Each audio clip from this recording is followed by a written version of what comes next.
தமிழகத்தை மீட்போம், மக்களை காப்போம், தமிழகத்தை மீட்போம். இன்னும் 8 மாசம் தான் அப்படி ஆட்டம் பாட்டம் இருக்கும். அதிமுக அரசு அமைக்கப்படும். Bye bye Stalin. பாதுகாக்கப்பட்டது. இன்றைய தினம் இந்த விவசாயிகள் முழுக்க முழுக்க நெற்பயிரிடுறாங்க. அதோட பருத்தி சாகுபடி அதிகம். இப்படி இதை நம்பித்தான் இந்த பகுதி மக்கள் இருக்கிறாங்க. இந்த வடச்சேரி பகுதி யாருடைய பகுதின்னு தெரியுமா?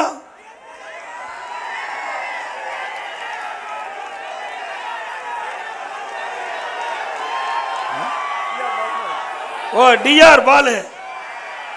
ஏற்கனவே அவர் மத்திய மந்திரியா இருக்கும் போதுதான் அங்க இருக்கிற தஞ்சாவூர்ல இருக்கிற எம்பி பள்ளி மாணிக்கம் அவரும் திரு டிஆர் பாலு தான் பேட்டி கொடுத்தாங்க. அந்த பேட்டி எங்கிட்ட இருக்குது, நான் அந்த அடுத்த தடவை வரும்போது போட்டு காட்டுறேன். அதுல சொல்றாங்க, இன்னைக்கு மீத்தேனை கொண்டு வந்தது திமுகவும் நாங்களும் அவரே பேட்டி கொடுத்தார். அப்படின்னா உங்களுடைய நிலத்தை பறிக்கிறதுக்கு தானே திட்டத்தை கொண்டு வந்தாங்க. ஆனா இன்றைக்கு என்ன, அதிமுக அரசு இருக்கிற போது, நான் முதலமைச்சர் இருக்கின்ற பொழுது விவசாயியுடைய கோரிக்கை ஏற்று உங்களுடைய நிலத்தை பாதுகாப்பதற்காக பாதுகாப்பு வேளாண் மண்டலத்தை கொண்டு வந்து பாதுகாத்தோம்.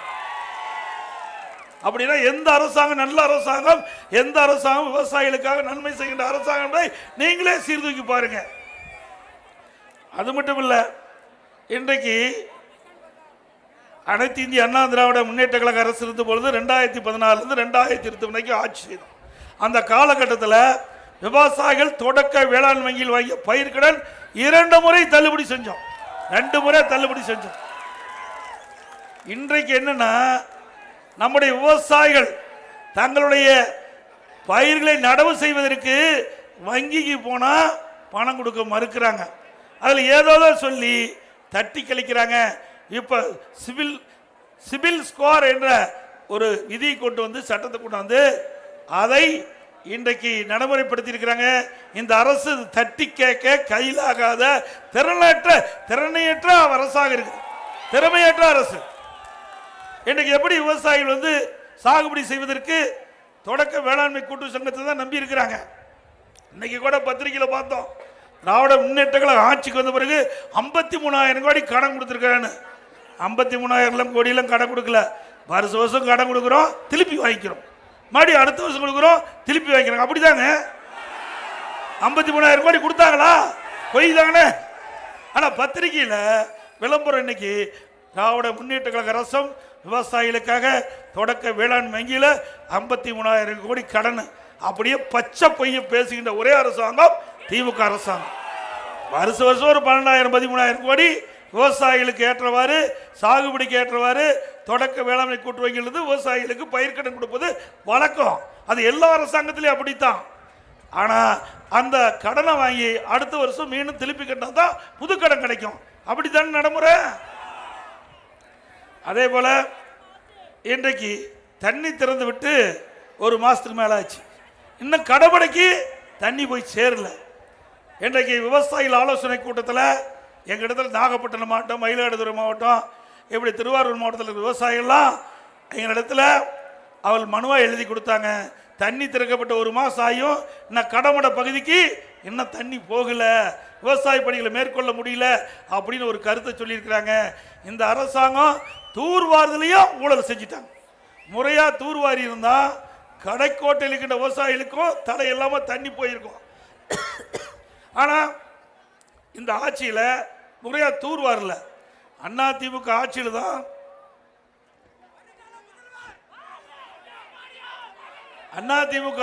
தான் இந்த தூர்வாரின்ற பணி முழுமையாக நாங்கள் செஞ்சோம். இதுக்குன்னு தனி அதிகாரிகளை போட்டு அந்த அதிகாரிகள் ஆங்காங்கே தூர்வாரப்படுகிறதா என்ற புகைப்படத்தை எடுத்து காட்டணும். சும்மாலாம் கிடையாது. அதுக்கு ஒவ்வொரு மாவட்டத்துக்கும் ஒரு செயலாளர் அந்தஸ்துள்ள அதிகாரிகளை IAS அதிகாரி நியமிச்சு வட மாவட்டத்தில் இருக்கின்ற அங்க இருக்கின்ற பொறியாளர்கள்லாம் இந்த நம்முடைய டெல்டா மாவட்டத்தில் நியமிச்சு அவர்கள் சூப்பர்வைசர் பண்ணி முறையாக தூர்வாரி அரசாங்கம் அதிமுக அரசாங்கம். இது மட்டும் இல்ல, இந்த பக்கம் ஏரி குளம் இருக்குது, இன்றைக்கு மழை காலத்தில் பெய்கின்ற நீரை ஏரி குளத்தை குட்டையெல்லாம் தேக்குவதற்கு குடிமராமத்து திட்டத்தை கொண்டு வந்தோம். குடிமராமத்து திட்டம். அந்த குடிமராமத்து திட்டத்தின் மூலமா ஏரி குளம் குட்டை எல்லாம் தூர்வாரி அந்த தூர்வாரப்பட்ட அந்த வண்டல் மண்ணை விவசாயிகளுக்கு இயற்கை உரமா இலவசமா அவருடைய நிலத்துக்கு பயன்படுத்தினாங்களா. இதனால நல்ல விளைச்சல் கிடைச்சது. ஒரு பக்கம் ஏரி ஆளாச்சு, எடுக்கப்பட்ட வண்டல் மண் விவசாயியுடைய அடி உரமா அந்த நிலத்திற்கு பயன்படுத்திய காரணத்தில் நல்ல விளைச்சல் அதிகமாக கிடைத்தது. இந்த ஆட்சியில் அதையும் நிறுத்திட்டாங்க. ஆக விவசாயிகளுக்கு நன்மை செய்கின்ற அரசு அதிமுக அரசு. அந்த நன்மையும் இந்த அரசு முடக்கியது திமுக அரசாங்கம். சிந்திச்சு பாருங்க, இந்த விவசாயிகளுக்கு என்ன செஞ்சிருக்கிறீங்க. அது மட்டும் இல்ல, இது டெல்டா மாவட்டம். வீர வசனம் பேசினார் திரு ஸ்டாலின். 2 ஆண்டுக்கு முந்தி மேட்டூருக்கு எங்களுடைய மாவட்டம் மேட்டூருக்கு நான் டெல்டாக்காரன், நான் உரிய நேரத்தில் டெல்டாவில் இருக்கிற விவசாயிகளுக்கு குறுவை சாகுபடி செய்வதற்கு தண்ணீரை திறந்து விடன்னு சொல்லி தண்ணி திறந்து விட்டாங்க. நம்முடைய விவசாயிகள்லாம் மகிழ்ச்சியா இருந்தாங்க. ஆகா, டெல்டா மாவட்டத்தில் இருக்கின்ற நம்முடைய இந்த மண்ணில் பிறந்தாரா இல்லையா அது வேற விஷயம். இந்த மண்ணை சேர்ந்த மாவட்டத்தை சேர்ந்தவர் உரிய நேரத்தில் போய் நமக்கு தண்ணி திறந்து விட்டுருக்கிறார். ஆகா, நல்ல சரியான நேரத்தில் சாகுபடி செஞ்சு நல்ல விளைச்சல் கிடைக்கும் என்று அந்த குறுவை சாகுபடி செஞ்சாங்க. இறுதியா விளைகின்ற நேரத்தில் அறுவடை செய்கின்ற நேரத்தில் தண்ணி இல்லாத காஞ்சி போயிட்டு. நீ என்ன இருக்கணும், இன்னைக்கு கர்நாடக அரசு கிட்ட போராடி வாராடி நம்மளுக்கு கிடைக்க வேண்டிய நீரை பெற்று விவசாயிகளுடைய பயிரை காப்பாற்றி இருக்கணும். அந்த திராணி தெம்பு இந்த முதலமைச்சருக்கு இல்லை. சரி, ஒரு பக்கம் அப்படியே இருக்கட்டும். மறுபக்கம் இவர் என்ன 107 அடி தண்ணி இருந்ததையும் அந்த விவசாயிகள் பயிர் காப்பீட்டு திட்டத்தில் ஒன்றும் செய்ய வேண்டியதில்லைன்னு விட்டுட்டார். அதனால பயிர் காப்பீட்டு திட்டத்தில் குறுவை சாகுபடி செய்த விவசாயிகளை சேர்க்கப்படாத காரணத்தினால அவர்கள் தண்ணி இல்லாமல் காய்ந்து பயிர் சேதமாகி பெரும் நஷ்டத்துக்குள்ளாயிட்டாங்க. சரி, நஷ்டம்னால பிறகு இன்றைக்கு பேரிடர் நிவாரணத்திலிருந்து கொடுப்பாங்கன்னா அதுவும் கொடுக்கல. இப்படிப்பட்ட அரசாங்கம் தேவையா?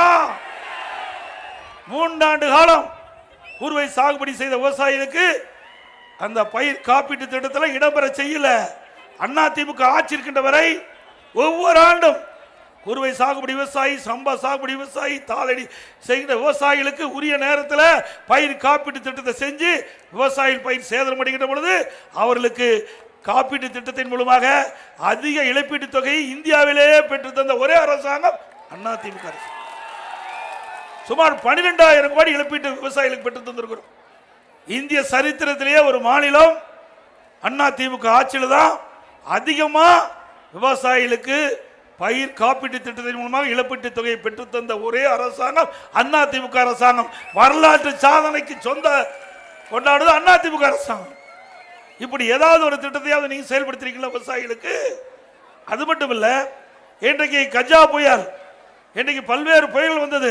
அம்மா இருக்கும்போது வந்தது, அம்மா மறைவுக்கு பிறகு வந்தது. அப்படி புயலால் பாதிக்கப்பட்ட அந்த விவசாயிகள் பயிரிட்ட பயிர்கள், அது எந்த பயிராலும் சரி, பருத்தியா இருந்தாலும் சரி, நெல்லா இருந்தாலும் சரி, கரும்பா இருந்தாலும் சரி, ஆக என்ன விவசாயிகள் பயிரிட்டிருக்காங்களோ அந்த பயிருக்கு ஏற்றவாறு நிவாரண தொகையை அனைத்து இந்திய அண்ணா திராவிட முன்னேற்ற கழக அரசு முறையாக கொடுத்தது. நீங்க பாத்தீங்கன்னா ஒரு விவசாயிக்கு 2.5 ஏக்கர் அளவுக்கு தான் அந்த நிவாரண தொகை வழங்க முடியும். ஆனா அனைத்து இந்திய அண்ணா திராவிட முன்னேற்ற கழக ஆட்சியில் விவசாயிகள் எவ்வளவு நிலம் இருந்தாலும் எவ்வளவு சேதமடைந்தாலும் சேதத்தை கணக்கிட்டு ஏக்கர் கணக்கத்தை கணக்கிடாமல் முழு நிவாரண தொகையும் வழங்கிய ஒரே அரசாங்கம் அதிமுக அரசாங்கம். விவசாயிகள் பம்பு செட்டுக்கு மும்முனை மின்சாரம் கொடுத்தோம். எந்த நேரத்தில் போனாலும் விவசாயிகள் மின் மோட்டரை இயக்கி நீர் பாய்ச்சலாம். உடைய அரசாங்கத்தில் அப்படி இருக்குதா? நான் அங்கே திருவாரூரில் தங்கியிருந்தேன். ரூம்ல அடிக்கடி கரண்ட் போயிட்டே இருக்குது, அடிக்கடி கட் ஆகிட்டே இருக்குது. திமுக ஆட்சி எப்போதெல்லாம் வருமோ அப்பெல்லாம் கரண்ட் கட்டுப்பாடு வரும். அது என்னமோ இயற்கையா இருக்குது. ஏன்னா நிர்வாகத்தை பார்த்தா தானே ஆகும். நிர்வாகத்தை யாரும் பார்க்கறது இல்லையா? இப்படிப்பட்ட அரசாங்கம் தேவையா? அது மட்டுமல்ல, விவசாயிகளுக்கு உரிய நேரத்தில் உரம் கிடைச்சது அதிமுக ஆட்சியில். இப்போ கடந்த 2 ஆண்டுகளா முறையா உரம் கிடைக்கிறது இல்லை. ஆக குறிப்பிட்ட நேரத்தில் குறிப்பிட்ட காலத்தில் பயிர்களுக்கு உரையிட்டா தான் சரியான விளைச்சல் கிடைக்கும். அதுவும் இந்த ஆட்சியில் சரியா நிர்வாக கோளாறின் காரணமாக சரியா விவசாயிகளுக்கு உரம் கிடைக்கல. பிறகு அதை விவசாயிகள் அறுவடை செய்து அவர் நெல் மூட்டையில் பிடிச்சி அதை விற்பனைக்கு நேரடி நெல் கொள்முதல் கொண்டு போனால் அங்கேயும் அந்த நெல் கொள்முதல் செய்வதில் காலதாமம். இன்றைக்கு கூட பத்திரிகையில் பார்த்தேன் 18,000 விவசாயியுடைய நெல் மூட்டை உற்பத்தி செய்யப்பட்ட நெல் மூட்டைகள் 18,000 நெல் மூட்டைகள் திறந்த வெளியில் அடுக்கியிருக்கிறாங்க. மழை வந்தால் அந்த நெல் மூட்டையில் நனைஞ்சு நெல்மணிகளாம் முளைச்சிடும். விவசாயிகள் பெரும் நஷ்டத்துக்குள்ளாயிருவாங்க. ஆனால் அனைத்து இந்திய அண்ணா திராவிட முன்னேற்ற கழக ஆட்சி இருக்கின்ற பொழுது உங்கள் மாவட்டத்தை சேர்ந்த ஆரம்பிச்சவர் காமராஜ் அவர் இந்த இலாக்காவுக்கு அமைச்சராக இருந்தார். உடனுக்குடன் விவசாயிகள் உற்பத்தி செய்யப்பட்ட நெல்லை அரசு நேரடி நெல் கொள்முதல் கொண்டு வந்தவுடனே கொள்முதல் செய்து அதற்குண்டான பணத்தை வங்கி கணக்கில் உரிய முறையில் செயல்படுத்திய அரசாங்கம் அதிமுக அரசாங்கம். இன்றைக்கு எல்லாமே தலையில் ஆயிட்டது. இவ்வளவு மோசமான ஆட்சி எங்கேயுமே பார்க்கல. மக்கள் விரோத ஆட்சி விட்ட விவசாயிகள் விரோத ஆட்சி திமுக ஆட்சி.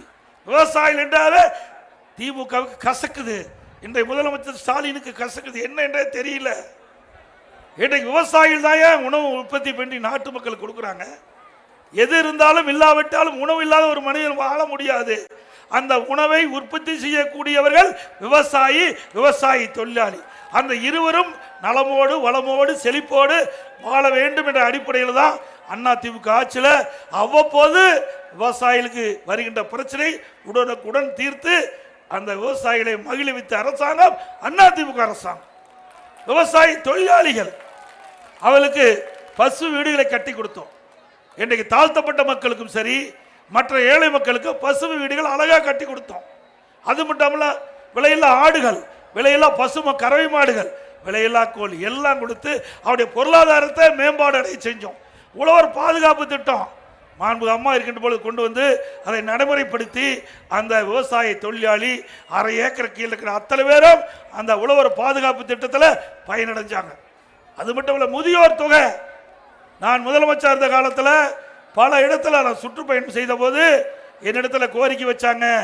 அந்த முதியோர்கள் உழைக்கும் திறனற்ற அந்த ஏழை முதியோர்கள் எங்களுக்கு மாதந்தோறும் 1000 ரூபாய் முதியோர் உதவித்தொகை வழங்க வேண்டும் என்று கேட்டாங்க.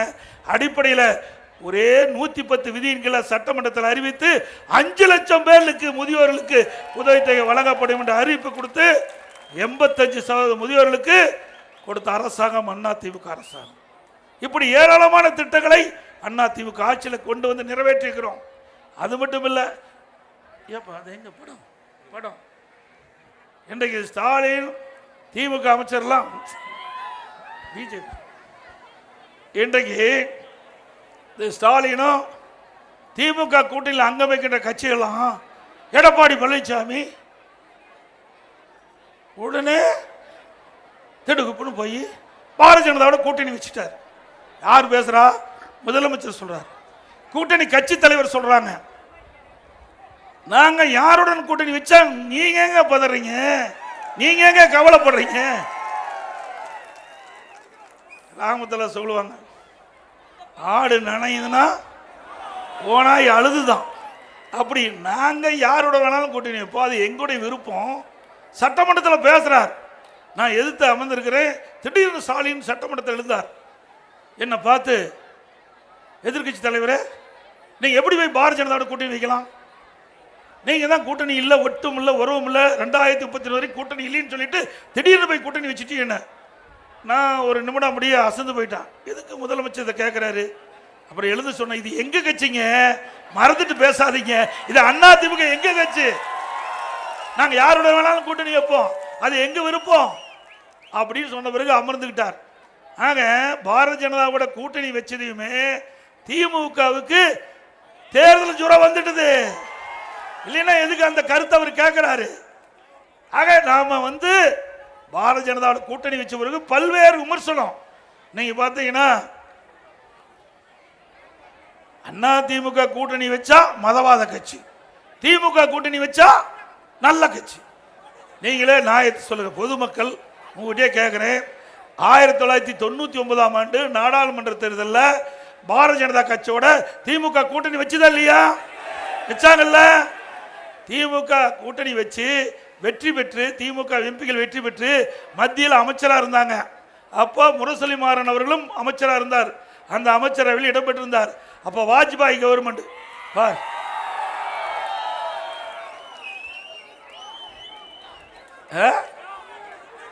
ஒருத்தர் மைக்கு சரி பண்றாரு.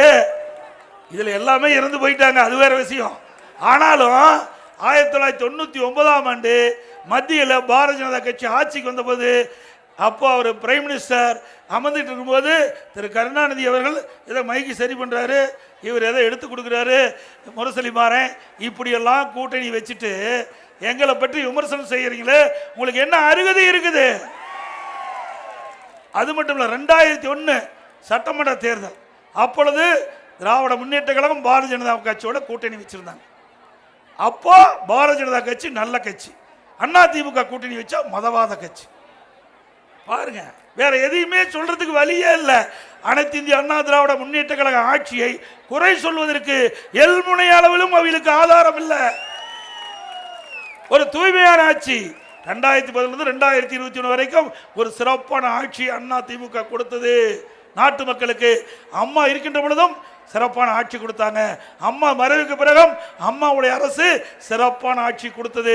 அதனால எங்கள் மீது எந்த குறையும் சொல்வதற்கு திமுகவுக்கு எல்முனை அளவிலும் இடமில்லை. ஆனா ஒன்னே ஒண்ணு, எப்ப பார்த்தாலும் மதவாதம். எத்தனை முறை தான் இதை சொல்லுவேன், கீரல் விழுந்த ரெக்கார்டு மாதிரி எப்போ பார்த்தாலும் இதைத்தான் பேசுறாங்க. ஒரு 10 நாள் ஆன ஒரு மந்திரி மேல ஒரு அறிக்கை, 2 நாளைக்கு முந்தி திரு நேரு சொல்றார் எடப்பாடி பழனிசாமி அப்படி உறவர் வீட்டில் ரெய்டு, அதனால போய் கூட்டணி வச்சுட்டாருன்னு. திரு நேரு அவர்களே, அண்மையில் ஒரு 2 மாசத்துக்கு முந்தி உங்க வீட்டில் உங்க மகன் வீட்டில் வருமான வரித்துறை அமலாக்கத்துறை ரெய்டு நடந்தது, உங்களுடைய தம்பி வீட்டில் ரெய்டு நடந்தது. அதுக்கு என்ன பதில்? பிளே ஸ்டோர் மற்றும் ஆப் ஸ்டோரில் இருந்து பாலிமர் செயலியை QR கோடு மூலம் பதிவிறக்கம் செய்யுங்கள். செய்திகளை உடனுக்குடன் பெறுங்கள்.